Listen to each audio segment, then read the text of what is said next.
In a quiet little village nestled behind rolling green hills and a gentle winding river, there lived a boy named Sam. It was a place where people lived mostly by farming, where neighbors had known each other for generations, and children grew up together under the shade of ancient trees in the village square. Life there was simple and humble.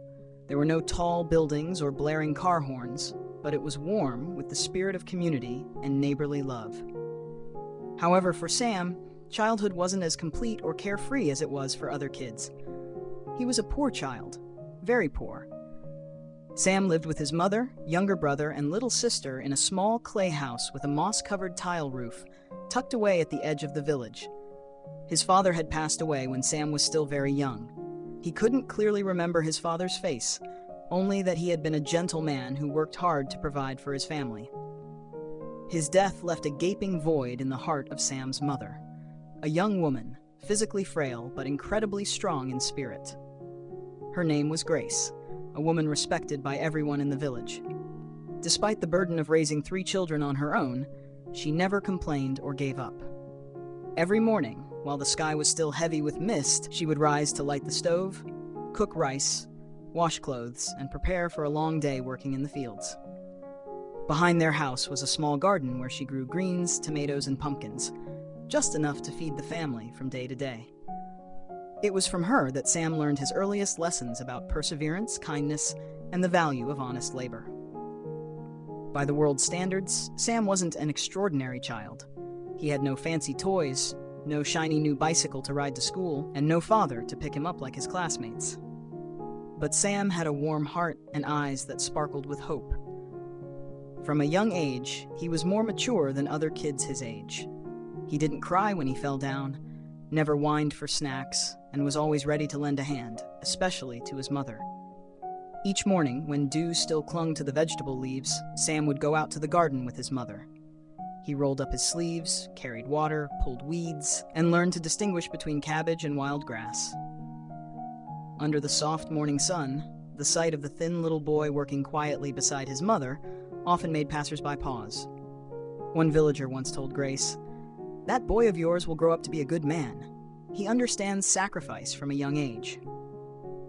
Meals in Sam's house were never lavish, usually just plain rice with boiled vegetables, and occasionally some dried fish or a boiled egg if a neighbor had gifted them something. But Sam never complained. He ate happily, always saving the best portions for his younger siblings, and helped clean up after every meal. Though their house was modest, it was always tidy. The dirt floor was swept clean each morning, and the straw mats were laid out flat. In one corner stood an old wooden table where Sam and his siblings studied at night under the faint glow of an oil lamp. On stormy nights, when the wind howled through the cracks in their clay walls, Sam would curl up from the cold, but still wrap his little sister in his arms to keep her from waking. Sam loved his siblings dearly.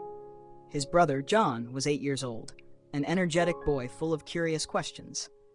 His youngest sister, Mary, only 6, had big round eyes and wild, tangled hair.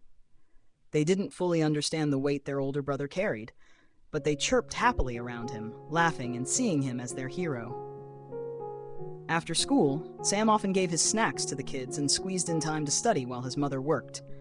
Even after a long and tiring day, he diligently read books and practiced his writing. His mother always told him, "You must study, because only education can change your life." Those words sank deep into Sam's heart like a guiding light. Despite the hardship, Sam never envied his wealthier classmates. He didn't complain about his fate. Instead, he learned to appreciate what he did have: a wonderful mother, 2 adorable siblings, and a tiny home filled with love. He believed that as long as he kept trying, one day their lives would be better. One evening, as the sun was setting behind the bamboo grove at the edge of the village, Sam looked at his mother resting under a tree.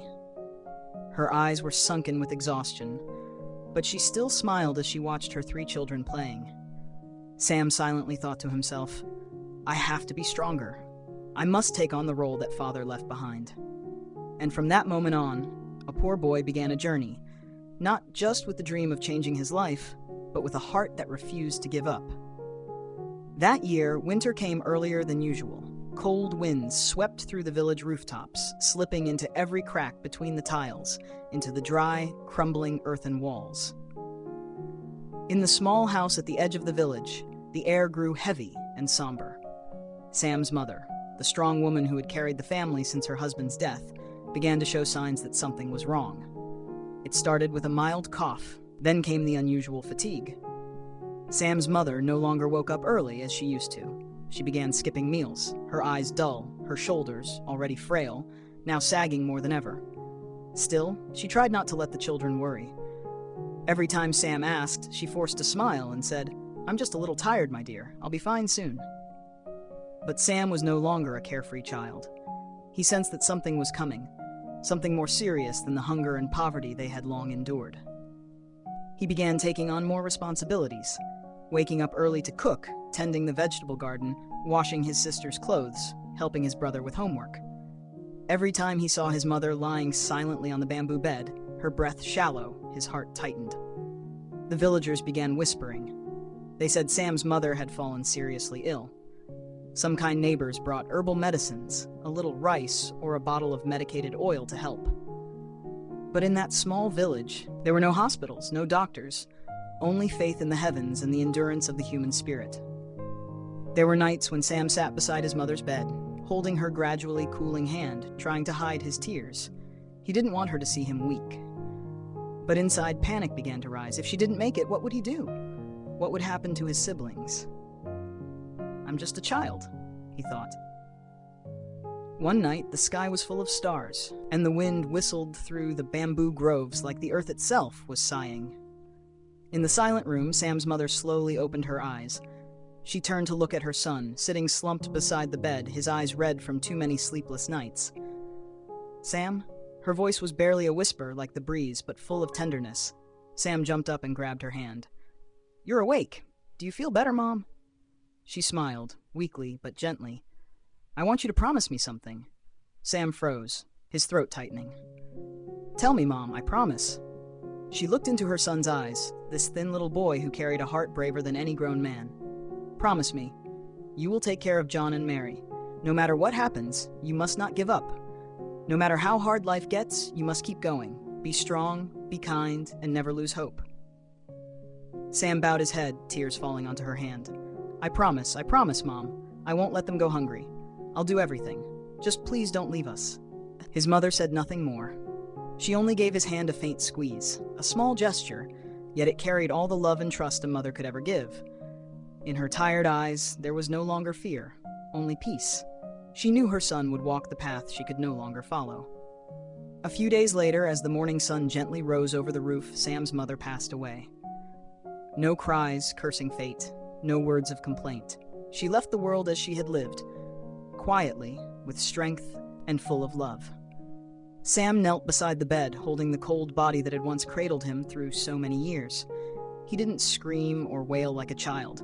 He wiped his tears quietly, then stepped outside and looked at his two siblings playing with a few pebbles, still too young to understand what had just happened. From that moment on, Sam was no longer a boy. He became the pillar of the family. He became a brother, a father, and the only hope they had left. The house remained small, the meals were still simple, and life stayed difficult. But within Sam, a fire was lit, his promise to his mother, a sacred promise he would carry with him for the rest of his life. After his mother passed away, Sam's world felt like it had collapsed. The small house, once humble but warm, now seemed colder than ever, devoid of laughter, of the comforting presence of the woman who had been the sole pillar of their family. Only 3 children remained, a boy who had just turned 12 and his 2 younger siblings, clinging to one another amidst the uncertainties of life. Sam had no time to grieve or fall apart. He remembered clearly the sacred promise he had made at his mother's bedside. No matter how harsh life becomes, you must not give up. You must take care of your siblings in my place. Those words became a silent command etched into his heart, guiding him through each day that seemed almost impossible to endure. On the first day without his mother, Sam woke earlier than usual. He lit the fire, washed the rice, and cooked a pot of thin porridge for the 3 of them. Mary, the youngest, just 6 years old, rubbed her eyes and asked, "Where is Mommy going today?" Sam pressed his lips together, gave no answer, and simply stroked her hair gently as he fed her spoon by spoon. John, 8 years old, sat quietly in a corner, his eyes red and swollen. Though still young, he was old enough to understand the sorrow looming over their home. From that day forward, every day was a battle for Sam. During the daytime, he took on every odd job the village had to offer: cleaning animal pens, cutting grass, carrying water, helping out in the fields. He did anything that could earn a few coins to buy rice, salt, and sometimes a rare egg or a piece of tofu for his siblings. The hard labor left Sam's small hands calloused, his back scorched from the sun and his thin frame wasting away. But he never complained. He thought of his mother's eyes, gentle yet determined, and of the promise he had made the night she died. "I promise." On stormy days, the 3 children huddled together in the leaky house. Rain soaked the mat they slept on. Cold wind blew through the broken window shutters. Sam held his siblings close, singing lullabies and telling them the fairy tales their mother once told, as if trying to preserve the last warmth left in their memories. No matter how hard things got, Sam made sure his siblings had the most peaceful childhood possible. He taught John math, helped Mary learn her ABCs. He turned their meager dinners into moments of joy, where the 3 of them shared dreams. Of a roof that didn't leak, of new coats for the winter, of a day when their bowls would always be full. At night, after John and Mary had fallen asleep, Sam would sit at the small table beside the oil lamp, open an old book, and practice writing. He studied every letter, every math problem, striving bit by bit to keep up. Even when his eyes grew tired and his hands trembled, he never stopped. Deep down, Sam knew that only through knowledge could he and his siblings escape the cycle of poverty. But the hardships didn't end there. Some days, there was no work. All they had was a handful of cold rice and a pinch of salt. When Mary had a fever, Sam didn't dare take her far because he had no money.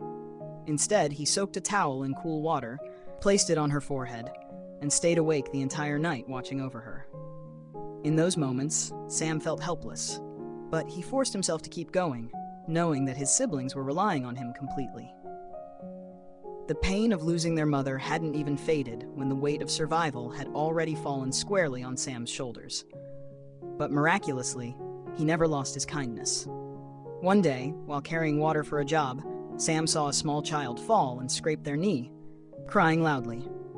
Without hesitation, he set down his buckets, used his handkerchief to clean the wound, and comforted the child until they stopped crying. The child's mother was moved to tears, and would later often stop by Sam's house with vegetables or rice. It was this kindness that brought Sam valuable relationships. A former teacher of his mother, upon hearing of the family's situation, gave Sam old books and encouraged him to keep studying. A village carpenter taught him how to make stools and repair roofs. Thanks to this, Sam learned new skills that helped him find more stable work. As time passed, Sam began to grow, not just in age, but in thought and responsibility. He learned how to manage their household, divide tasks, and constantly reminded his siblings to be honest and respectful. John and Mary grew up under the devoted care of their brother, never lacking love, even if they lacked material things. On stormy nights, when the wind rattled the roof, Sam still sat writing under the dim light. He kept a journal, recording what he had done each day, what he had learned, and the thoughts he couldn't share with anyone. Each line he wrote was a renewed vow to his mother and to himself. "I will not give up." Though his mother was no longer by his side, the legacy she left behind, compassion, resilience, and hope for a better future, lived on in Sam. Because of it, he didn't just survive. He slowly carved out a path for himself and his siblings. A path paved with tears, strength, and a promise that would never fade.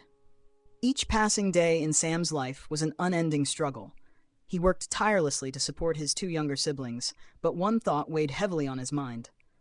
The words his mother once told him, "Only education can change your fate." Even when he was exhausted after a long day of labor, Sam pushed himself to study at night. Under the dim glow of an oil lamp in their small house, he sat diligently practicing his handwriting, solving math problems, and especially learning English, the language he believed would one day open the door to a different future. No one forced Sam to study. There were no teachers pushing him, no exams waiting. He studied simply because he believed. He believed that one day, knowledge would become the bridge that lifted him and his siblings out of poverty. During the day, Sam did every kind of work imaginable. Field labor, carrying water, washing dishes, mopping floors, and doing laundry for the wealthier families in the village. He took on any job as long as it could earn him a little money to keep his siblings fed and in school. But at night, when his brother and sister were fast asleep, those sacred hours belonged to learning. Sam patched together pages from old school books he had received from the village school, memorized basic grammar rules from scraps of paper taped to the walls of their home. Many times, he would fall asleep at the table, head resting on a textbook, too tired to go on. But when he awoke, he would continue, his eyes determined, his hand never far from the notebook. One day, while carrying water for a villager, Sam encountered a stranger, a well-dressed man visiting from the city.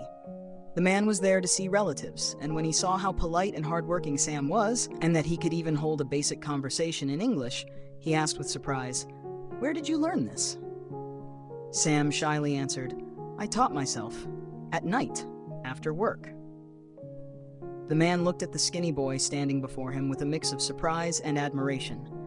As it turned out, he was the supervisor of a large garment factory in the city and was looking for young people who were hardworking, quick learners, and ideally had some knowledge of English. He offered Sam a job in the city. The work would be difficult, but the pay was steady, meals and accommodation were provided, and, most importantly, it was a chance. Sam spent the night thinking. He looked at his siblings sleeping peacefully and turned toward the photo of his mother on the small altar. A swirl of emotions filled his heart. Excitement, fear, hope. In the end, he nodded. Sam knew that if he didn't take this step, they would be stuck in the same place forever. Before leaving, he asked a kind neighbor to help look after his siblings. He promised to send money regularly and to visit every month. With a small backpack, a few old clothes, and some English books, Sam left the village, carrying with him the hopes of his life in the city was completely different. Everything was loud, crowded, and fast-paced to the point of being overwhelming. Sam began working at a garment factory where he had to stand all day, working non-stop on production lines. His hands, once used to hoes and shovels, now had to learn the precision required for every stitch and every piece of fabric. Even though he was often exhausted, Sam never complained. Every penny he earned was part of a future he was building for his siblings.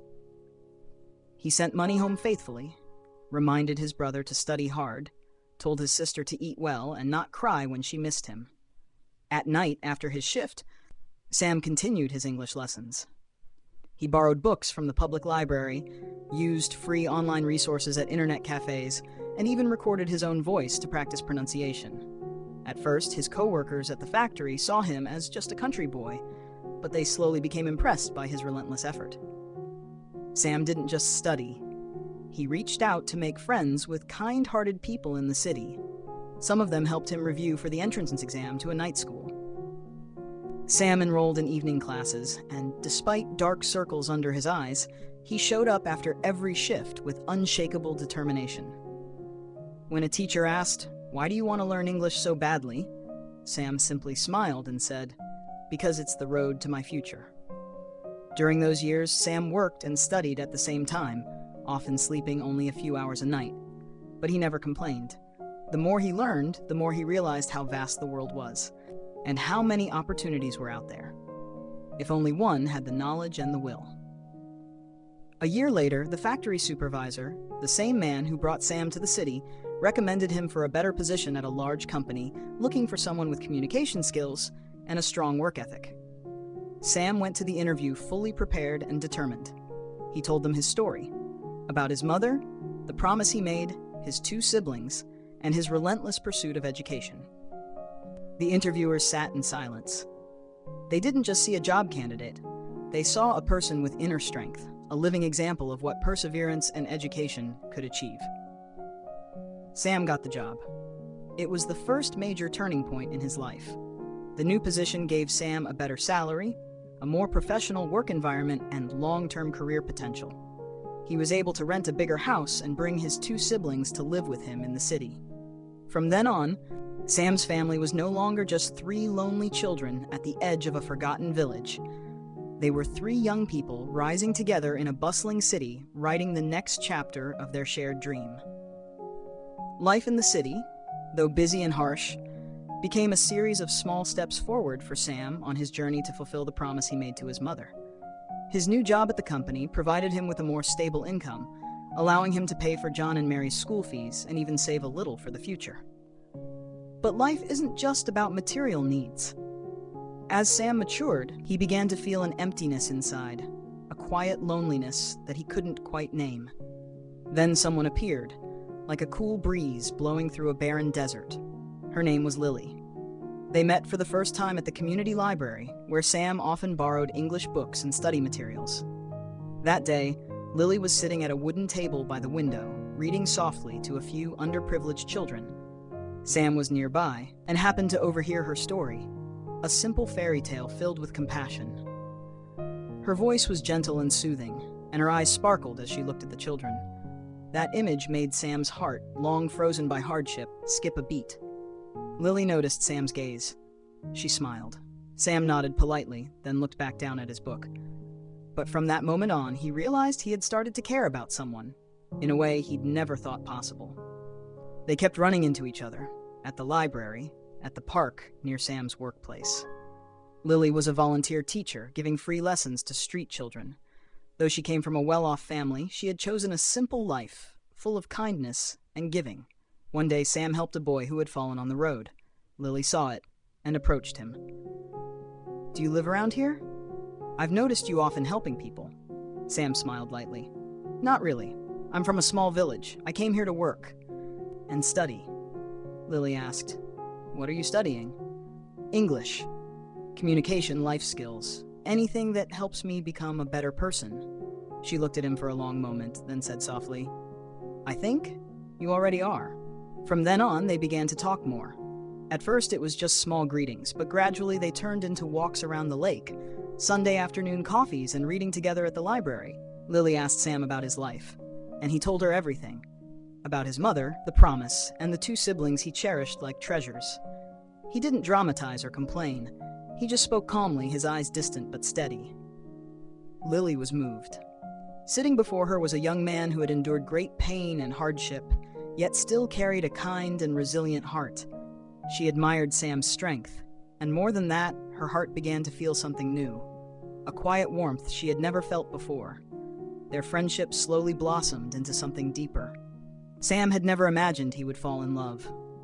To him, love was a luxury he couldn't afford while struggling just to survive. But Lily showed him that love wasn't some distant dream. It was quiet, gentle presence. Someone who sat beside you on the darkest days, who listened without judgment, and who dreamed with you of a future where you no longer had to carry everything alone. One day, Sam decided to bring Lily back to his village, the place where he grew up, where his mother now rested. By then, John and Mary were already studying in the city, but would occasionally return to visit. When Lily stepped into the narrow village path, the two kids lit up with joy. Mary ran up and hugged Lily at first sight, while John asked in surprise, "Is this your girlfriend?" Sam blushed. Lily simply laughed and patted Mary's head. "I'm a very special friend." During their stay, Lily helped Sam clean the altar, cook meals, and sat telling stories to John and Mary. She became a natural part of the family, fitting into the simple rhythm of village life as if she had always belonged. That evening, standing before his mother's grave, Sam held Lily's hand tightly. "My mother always told me to live kindly and with strength. You're one of the best things that's ever happened to me. I think she would have liked you." Lily didn't say anything. She just squeezed his hand gently, an unspoken answer full of meaning. After that trip, Sam and Lily officially became a couple. They decided to marry quietly. No grand ceremony, no extravagant dress, just two hearts promising to walk through life together. Sam brought John and Mary to live with them. The new house, though modest, echoed with laughter. The meals were touched by Lily's loving hands, filled with John's respectful nature, Mary's mischievous sparkle, and Sam's peaceful smile. The man who once lived only out of duty now understood what true happiness was. Lily was more than just a partner or wife. She was a companion in every sense, a source of warmth and strength who helped Sam through his darkest days. She reminded him that he was no longer alone. Together they shared dreams and painted a future where the children could study well and where they could give back to others like Sam once was. After their simple yet heartwarming wedding, Sam and Lily officially began a new journey, not as two lonely companions, but as a true family. They moved into a small rented house on the outskirts of the city. It wasn't luxurious, but it was tidy and full of love. In the days following the wedding, they spent time arranging everything. From Mary's study corner and John's bedroom to the old dining table Sam cherished as a keepsake from his mother. As soon as things settled, Sam returned to the village to bring John and Mary to live with them. When the two kids stepped off the bus, dragging their small suitcases, Lily opened her arms and embraced them as if they had been family forever. Mary, now a 12-year-old girl, chattered excitedly about village memories, while John, more mature at 14, just smiled, his eyes shining with quiet joy.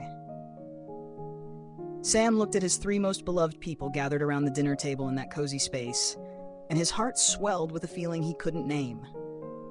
There was a time he thought he would never have a home like this, where rain didn't leak onto the table, where meals were not just about being full, but about laughter, warmth, and the comfort of a real family. Sam continued working at his new company, where he had recently been promoted to department manager, thanks to his dedication and eagerness to learn. His income now not only covered their daily needs, but also allowed him to save, send his siblings to better schools, and plan for the future. Lily remained committed to her volunteer teaching. She often brought John and Mary with her to the community library, where she held free classes for underprivileged children. Watching Mary begin to enjoy storytelling and helping other kids sound out their first letters, Sam knew the dream of becoming a teacher was blooming in his little sister's heart. Evenings were spent together in their small living room. Sam helped John with math. Lily taught Mary to write letters in English. Once the homework was done, they would read books, watch movies, or share stories. These moments were precious, something none of them had ever experienced in the village, where every day was a struggle for survival, and every night was filled with silent sighs. Lily would often remind Sam, "You've come so far, but the most amazing thing is that you haven't just survived. You've lived up to what your mother hoped for." Every time she said that, Sam would glance up at the small altar holding his mother's photo and whisper, "I'm still keeping my promise, Mom." Though life had become more stable, Sam never forgot that this better future was built on his mother's quiet sacrifices and his own sleepless nights. He taught his siblings to live kindly, to study hard, and never take what they had for granted. John, now a top student, began dreaming of becoming a doctor. He often asked Sam about the human body, about healing, and even started studying basic biology on his own. Mary held tightly to her dream of being a teacher, perhaps inspired by Lily, the sister-in-law she loved like her own. The love between Sam and Lily grew stronger each day. They didn't need grand declarations, just a knowing glance, a hand to hold through tough times, or a simple "I'm home" at the end of a long workday was enough. Sometimes the family would return to the village to visit their mother's grave. Sam restored their old home, the one that had witnessed their hardest years, to keep as a place of remembrance. John helped trim the grass in the yard, Mary arranged flowers on the altar, and Lily quietly wiped the dust from Sam's mother's photo, as if brushing away the weight of the past. "I don't cry anymore, Mom," Sam whispered, placing his hand on the headstone. "I have a home now, a good wife, 2 wonderful siblings, and my heart feels so much lighter." The days that followed were filled with the gentle rhythm of a model family. Though challenges still lay ahead, college fees, living costs, work pressure, they had each other. They were each other's strength, their anchor, their reason to keep going. Lily became pregnant with their first child in the spring. When the doctor delivered the good news, Sam nearly broke down in tears. He had never imagined that a once orphaned boy who carried the weight of his family on his back would one day become a father and build a true home. John and Mary were just as thrilled. Mary joked, "I'll teach the baby to call me teacher first," while John promised, "I'll become a great doctor and take care of our whole family, including the baby." That home, built with calloused hands and many tears, now echoed with the laughter of children. Sam and Lily named their baby Hope, a reminder of the long road they had walked to reach this day. Sam knew this for sure. We don't get to choose where we're born, but we do get to choose how we live. And with love, determination, gratitude, and a heart rooted in family, anyone can turn a life once defined by hardship into a warm, living symphony of love and renewal. Many years had passed since the day Sam left his small village in search of a better life for his family. From a poor boy burdened with raising his younger siblings, Sam had grown into a successful man, living in a warm home in the city with his beloved wife and the two siblings who had once been his reason to never give up. And then, the miracle arrived. One autumn afternoon, just as Sam had returned from work and was helping Lily prepare dinner, John and Mary came home carrying thick envelopes and glowing with excitement. "Sam!" Mary cried, running to hug him. "I have good news." John, now tall and mature, smiled warmly. "We both have good news, actually." Sam set down the towel in his hand and looked at them with surprise. "What's going on?" John opened the first envelope. It was a graduation letter from a prestigious medical university. He had completed all his coursework, finished his internship at a major hospital, and was about to officially become a doctor. The very dream he had once whispered at that old desk under a flickering oil lamp. Mary opened the second envelope, a teaching certificate and a job offer from an elementary school near their home. The little girl who once scribbled notes beside Lily was now a real teacher, ready to inspire the next generation. Sam stood silently, not because he wasn't happy, but because he was too moved to speak. In that moment, memories flooded back. The skinny boy carrying water for hire, scrubbing floors, studying by candlelight while silently weeping next to his siblings. It all played like a slow-motion film before his eyes. "Brother," John said in a voice full of emotion, "we couldn't have done this without you." Mary took Sam's hand and added, "You've been our big brother, our father, and the one who gave us the belief that all dreams can come true." All Sam could do was pull them both into a tight hug, tears streaming down his face. These weren't the tears of sorrow he had known in the past.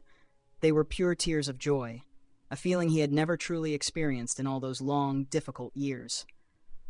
In that moment, Sam felt as though he could see his mother smiling from above. The promise he had once made, "Take care of your siblings and never give up," had finally been fulfilled. That evening, the family celebrated with a small dinner in their familiar kitchen. Lily made John's favorite roasted chicken. Mary baked sweet treats from an online recipe she and Lily had practiced together. The family gathered around the table, raised glasses of juice, and filled the room with laughter. Lily looked at Sam with tenderness and said, "You've done what few people even dare to dream, turning two orphan children into a doctor and a teacher. It didn't take fame or fortune, just heart. And you succeeded."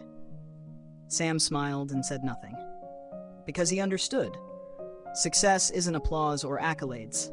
It's the moment you see your loved ones living the life they once dreamed of, and you know you helped make it happen.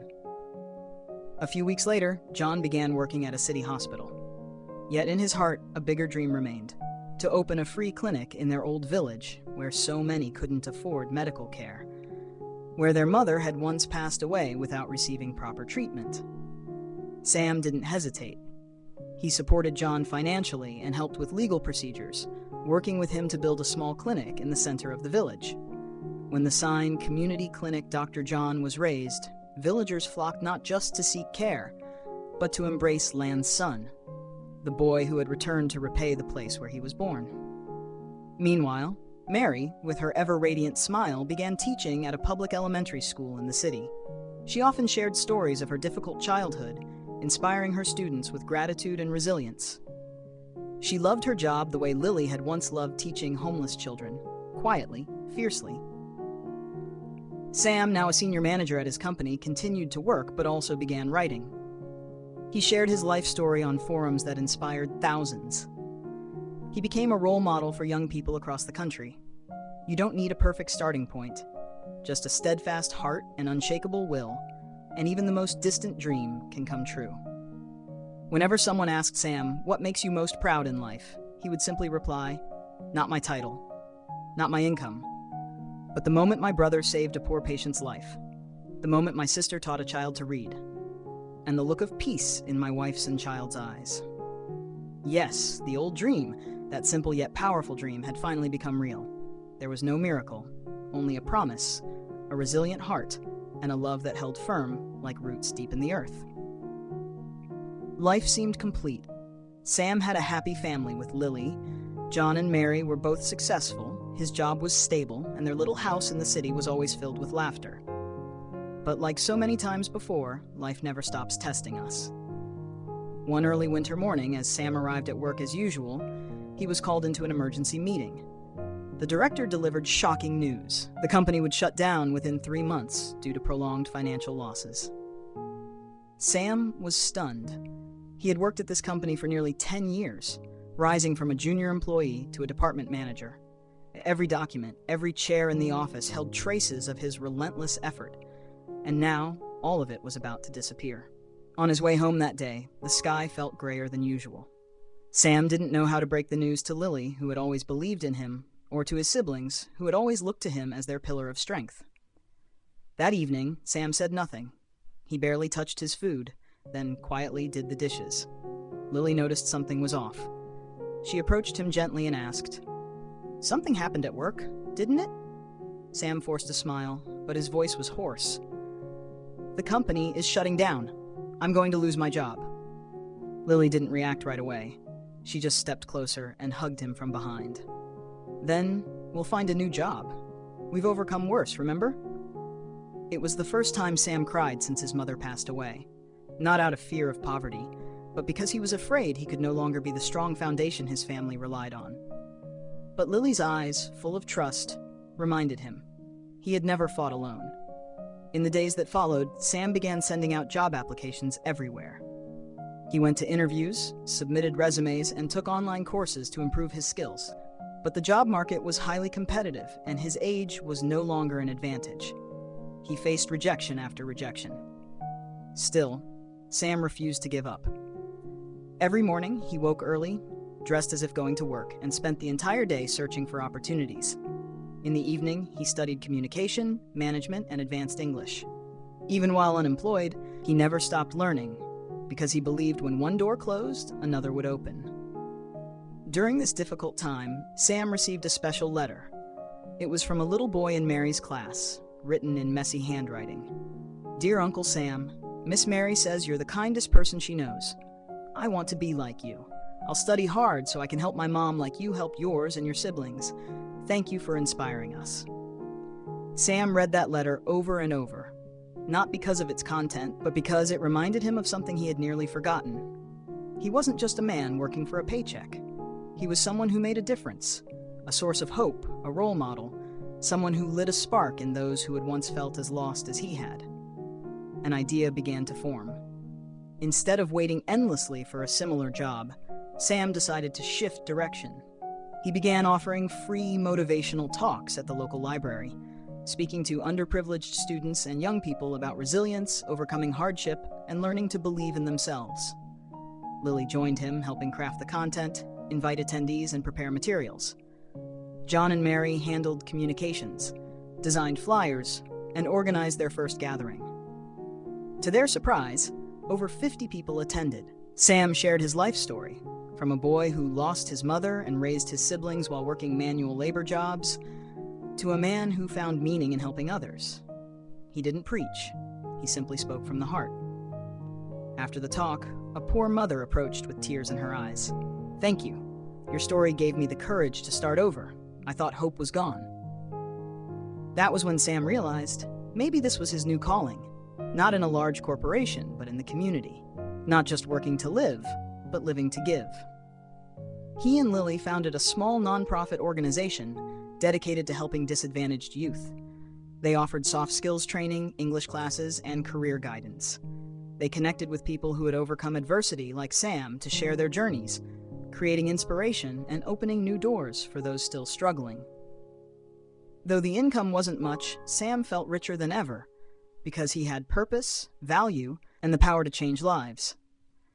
One day, standing before a classroom of nearly 100 underprivileged students, Sam smiled and said, "I once thought losing my job was the worst thing that could happen, but it turned out to be the greatest gift, because without it, I would have never discovered my true mission in life." Looking back on the long and arduous journey, one filled with hardships but also overflowing with grace, Sam came to understand one thing. Life is not meant to be lived for oneself alone.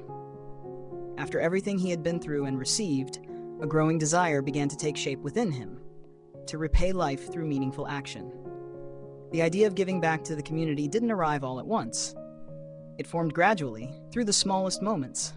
The admiring eyes of poor children listening to Sam share his story of resilience, the emotional handshake of an old man who once received a bag of rice from a small charity fund Lily had started, the whispered thanks from single mothers as Mary volunteered her weekends to teach literacy classes. Then, one evening, as the whole family sat gathered around the dinner table, Sam quietly asked, "What if we could do more? Not just a few talks or a few small scholarships, but create a real place that nurtures hope?" Lily smiled. "I've been waiting for you to ask that." John nodded. "A small clinic for the poor. I could help people directly." Mary added eagerly, "A school for children who can't afford one. I'll teach them from the very beginning." Sam looked at the three people before him, his wife, his brother, his sister, and said slowly, "Then let's begin." They decided to establish a charitable organization called Land's Promise, named after their late mother and symbolic of love, resilience, and compassion. The organization's mission was to provide education, healthcare, and a better future for underprivileged children and struggling families. The early days weren't easy. They had to raise funds from friends, call for donations, apply for permits, build a website themselves, and personally survey impoverished areas. But the whole family worked in unison, like a true team. Sam took charge of operations, Lily developed educational programs, John oversaw the medical side, and Mary led the teaching efforts. Their first project was a small community school in the very village where Sam had grown up, a place that once lacked even a library or qualified teachers.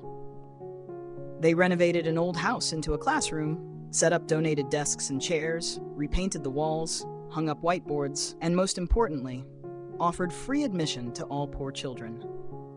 On the first day of school, more than 40 children lined up in brand new uniforms, their first real gift in life. Mary stood in the courtyard, voice trembling as she gave the opening speech. "I used to be one of you, a child without a mother, without enough books. But today, I'm not here just to teach you letters. I'm here to teach you that you're allowed to dream." At the same time, John officially opened the charity clinic next door. The room was modest, with only a few beds, but it was enough for first aid, general checkups, and distributing free medicine. He and a team of young volunteer doctors rotated shifts, treating hundreds of patients each month, especially the elderly and children without health insurance. Soon after, Lily proposed building a community activity center, where students could learn soft skills, English, and basic vocational training.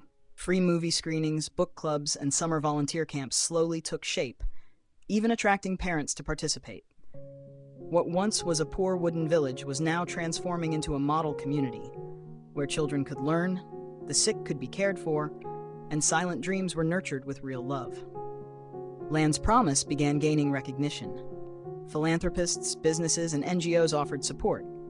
Sam ensured every donation was transparently used to build new classrooms, award scholarships to outstanding students, and even expand the model to nearby villages. One day, during the organization's second anniversary celebration, Sam stood before hundreds of students, parents, doctors, teachers, and community members. Choked with emotion, he said, "I was once an orphan who lost my mother as a child and thought I'd never be able to change anything. But thanks to a promise I made to her and the love of my family, I was able to walk this path, not just to live, but to bring hope to others." The schoolyard erupted in applause. The children gazed at Sam with sparkling eyes, for to them, he wasn't just a successful man. He was living proof that a poor background cannot stop someone from being kind and doing something extraordinary. After all the years of hardship, after falling and rising again countless times, Sam was finally able to live a peaceful life. But that peace didn't come from wealth or fame. It came from love, the unconditional love of a family he had built with every beat of his heart. Sam and Lily had been married for many years. They were no longer the young couple they once were, but the way they looked at each other remained warm and full of trust. Their love wasn't loud or flashy. It was a mature kind of love, forged through storms weathered together, shared sorrows, humble meals, and the quiet joy of simple moments. They had 2 children, a boy and a girl, both kind-hearted and compassionate. Sam never hoped his children would be rich or famous. He only wished they would grow up surrounded by love, with kindness in their hearts, and a deep understanding that true worth lies not in status, but in the way one lives. Evenings in their home were sacred. No matter how busy he was, Sam always made time for dinner with his family. After meals, they would gather to read, share stories, or simply talk about their day. Sam often told tales from his childhood about village fields, oil lamps, his mother's passing, and the promise he had once made. These stories didn't sadden the children. They helped them understand gratitude and admire their father's strength. One time, his young son asked, "Dad, why don't you ever yell at us when we make mistakes like other dads do?" Sam smiled gently. "Because I know everyone makes mistakes. What matters is what we learn from them. I've made many mistakes, and that's how I've grown." He taught his children how to listen, how to empathize, and how to give without expecting anything in return. In their small home, kindness wasn't just a lesson, it was a way of life. It showed in the way Lily patiently tutored the kids, in the way Sam helped neighbors carry groceries, in the way the family spent weekends cooking meals for the homeless. John and Mary, now a doctor and a teacher, still visited every week. They often brought small gifts, not material things, but meaningful stories from their students or patients. They shared them with the children. Back then, Uncle John had to haul buckets of water just to afford school. Aunt Mary once had to wear her mother's old clothes to teach. Laughter would fill the house, but beneath it was a deep pride in a journey paved with resilience. Even though life was stable, Sam never let himself stop growing. He continued reading every night, journaling, and sometimes sharing inspiring stories on social media. Many people sought him out for advice, lost young adults, desperate parents, even lonely elders in their twilight years. To each person, Sam would say just one thing: pain always passes if we hold on to what truly matters: love, gratitude, and perseverance. His family regularly engaged in charitable work. They didn't stop at building schools or clinics or giving out donations. They created what Sam called an extended family, a safe space where anyone who felt lost could find someone to listen, to share with, and to heal. Sam called it their second home, a place where wounded hearts could learn to live again. One day, as Sam sat on the bench in front of their house, his daughter, now a teenager, gently asked, "Dad, when I grow up, what should I do to be like you?" Sam was quiet for a moment, then rested his hand on her shoulder. "You don't need to be like me. You just need to know what you're living for. If you live to love, to help others, to keep your promises, then you're already an incredible person." She hugged him tightly, resting her head on his shoulder like she used to when she was little. In that soft golden sunset, Sam realized that everything he had sacrificed, everything he had fought for, was worth it. Sometimes he would quietly reflect on his life. From a poor boy who lost his mother, to the father of 2 kind children, the brother of a doctor and a teacher, the founder of a charity, and a role model to hundreds. He wasn't proud because of the achievements, but because he had never lost his core values: love, honesty, and an unbreakable will. Sam knew that one day he would leave this world, but he wasn't afraid. Because true legacy isn't what's left in a bank account, but what lives on in the hearts of those who remain. And he believed with all his heart that the seeds of love he had planted would continue to grow, in his children, in Mary's students, in John's patients, in every home touched by his hands. Because for Sam, family was never just a place to live. It was the place where you learn how to love, and how to love forever.